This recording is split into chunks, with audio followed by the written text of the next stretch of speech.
सोचिए कि आज भी हमारे देश में महिलाएं जब प्रसव की पीड़ा के साथ अस्पताल जाती हैं, सरकारी अस्पताल जाती हैं, तो उन्हें दाखिला नहीं दिया जाता है। और वो क्यों होता है? क्योंकि उनके पास आधार कार्ड नहीं है या कोई दूसरा सरकारी कागजात नहीं है। बस इसलिए उन्हें वापस भेज दिया जाता है। कुछ ऐसा ही हुआ कर्नाटक के टुमकुर जिला में। वहां पे सरकारी अस्पताल में जब महिला जो कि 9 महीने का गर्भ धारण करके वहां पर पहुंची, उसके पेट में जुड़वा बच्चे थे, तो प्रसव पीड़ा के बावजूद उसे वापस भेज दिया गया। उसे बताया गया कि उसके पास आधार कार्ड नहीं है, उसके पास जो कर्नाटक सरकार का मदर कार्ड है वो नहीं है, वही कार्ड जो सरकार इसलिए देती है कि अगर आप गर्भवती हैं तो आपको कुछ खास मदद दी जाए, कुछ आर्थिक मदद दी जाए, कुछ मैटरनल बेनिफिट्स दिए जाएं, इसलिए ये कार्ड दिया जाता है। ये एक हॉस्पिटल का रजिस्ट्रेशन भी हो सकता है जो महिलाएं कराती हैं जब वो गर्भवती हो जाती हैं।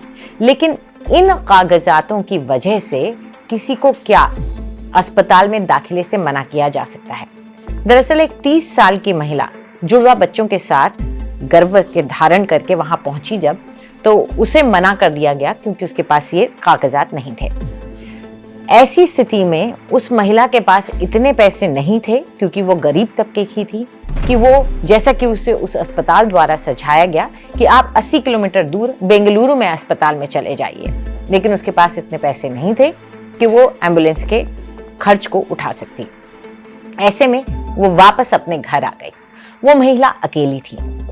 दुख की बात यह है कि उस महिला के पति की मृत्यु 4 महीने पहले हुई थी, और वो भी खुदकुशी से। वो महिला अकेली थी, उसके साथ बस एक बच्ची, उसकी बड़ी लड़की है जो करीब 9 साल की है। अकेले उस घर में उस प्रसव पीड़ा को सहते हुए उसने डिलीवरी को अंजाम दिया। उसका एक बच्चा अकेले घर में पैदा हुआ, और जब वो दूसरे बच्चे को जन्म दे रही थी, उस दौरान इतनी ब्लीडिंग हुई कि उससे उसकी मौत हो गई। जाहिर तौर पर जब महिला नहीं बची तो वो उसी वक्त पैदा हुए नवजात बच्चे कैसे बच सकते थे?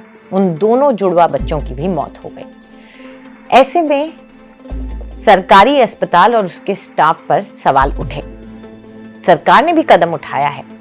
वहां के कर्नाटक के जो स्वास्थ्य मंत्री हैं, उन्होंने 3 लोगों को सस्पेंड भी कर दिया है।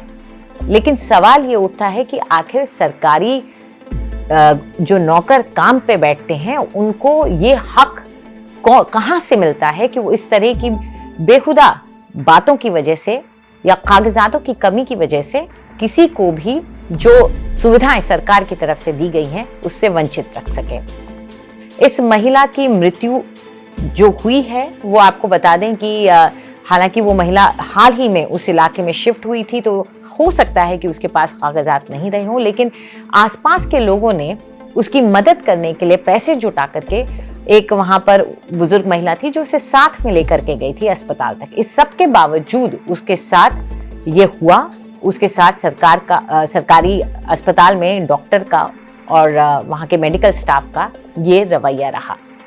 आपको एक बात और बता देते हैं कि अगर हम मैटरनल मोर्टेलिटी रेट देखें, यानी कि जो प्रसव के दौरान या उसके इमीडिएटली बाद महिलाओं की मृत्यु होती है, गर्भवती महिलाएं जो बच्चा जनती हैं और उसके बाद उनकी मौत होती है, वो अगर हम दक्षिण भारत के राज्यों के बीच में देखें तो कर्नाटक का ही सबसे खराब है।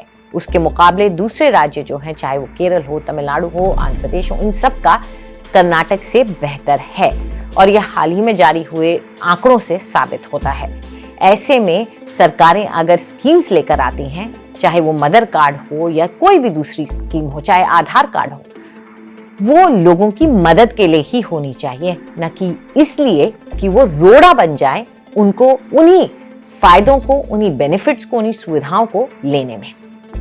आपको हमारा ये वीडियो कैसा लगा? कमेंट सेक्शन में हमें जरूर बताएं। देश और दुनिया की तमाम बड़ी खबरों के लिए सब्सक्राइब करें आज तक।